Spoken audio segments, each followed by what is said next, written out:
أعوذ بالله من الشيطان الرجيم. بسم الله الرحمن الرحيم. أياما معدودات، فمن كان منكم مريضا أو على سفر فعدة من أيام أخر، وعلى الذين يطيقونه فدية طعام مسكين، فمن تطوع خيرا فهو خير له، وأن تصوموا خير لكم إن كنتم تعلمون.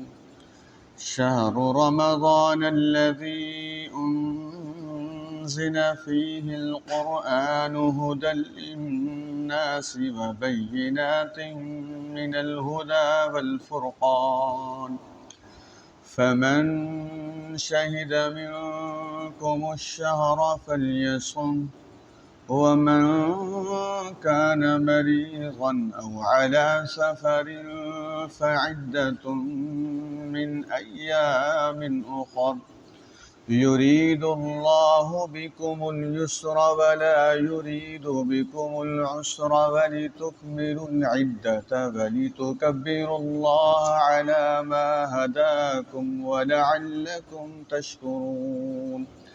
وإذا سألك عبادي عني فإني قريب أجيب دعوة الداعي إذا دعاني، فليستجيبوا لي وليؤمنوا بي لعلهم يرشدون.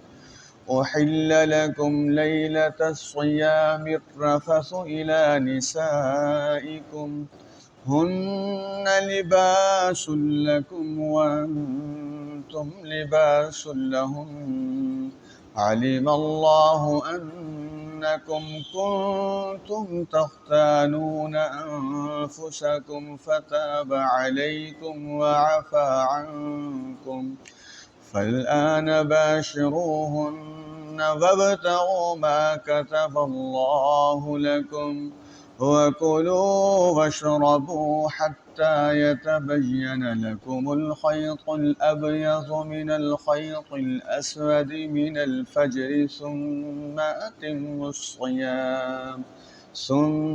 أتموا الصيام إلى الليل، ولا تباشروهن وأنتم عاكفون في المساجد، تلك حدود الله فلا تقربوها، كذلك يبين الله آياته للناس لعلهم يتقون. ولا تأكلوا أموالكم بينكم بالباطل وتدلوا بها إلى الحكام لتأكلوا فريقا من